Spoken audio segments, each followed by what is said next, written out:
Hello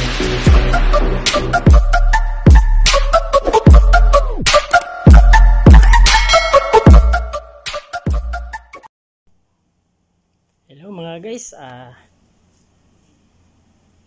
check upin muna natin yung alaga natin. Ayun, si Land Cruiser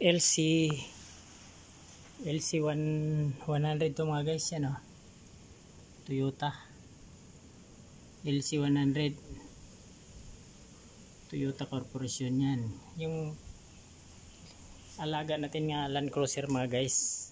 Tawagin to siya kasi yung luma na to, ang tawag sa kanya rito si Senior Land Cruiser. Ito yung mga makina niya mga guys, at chine-check up natin. Yan, check up natin yung makina niya para condition. Tingnan mo magkalinis mga guys, ibang klase ako maglinis mga guys. Yan, yung baterya niya 3SM yan. Yan, tingnan mo naman ang lalaki ng lagyanan ng brake fluid mga guys. Sini-check up natin to. Ito yung buwan-buwan para sa pagbiyahe natin. Ayos. Ito yung power steering niya mga guys. Yan, langis. Ito naman yung langis ng transmission. Ayan. Ayan mga guys. Ayan, B8 to mga guys, B8 4.7. Ayan, ano,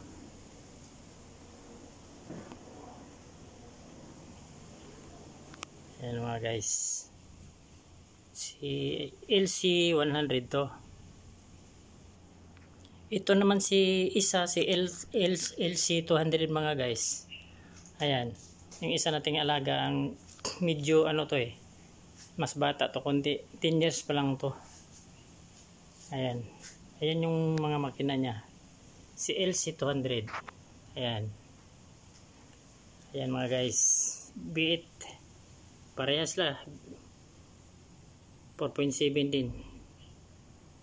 Ayan o, si Land Cruiser,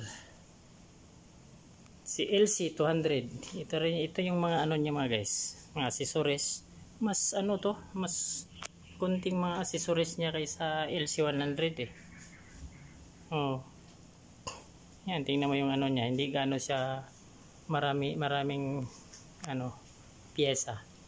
Hindi tulad dun sa LC100, ang daming piyesa. Ayan mga guys, yan. Halos parehas mo lang yung radiator. Napakalaki ng radiator laki ng radiator. Ayan mga guys, ayan si LC100 ito. Tapos balik tayo dito ni LC100 na 26 years na to mga guys, alaga ko. Ito, mas nauna to siya, si LC100. Yan, mas nauna to. Mas nauna ko itong alaga. Ang laki din ng radiator. Tingnan mga radiator ito mga guys. Ang laki napakalaki ng radiator. Yan, hanggang dyan. Yan, si LC100.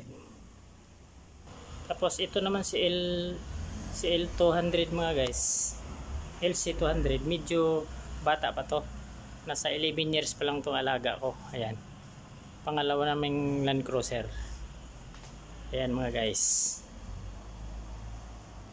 11 years ko na siyang alaga. Mas matanda yung isa, si Senior. Ito si Junior. Yan.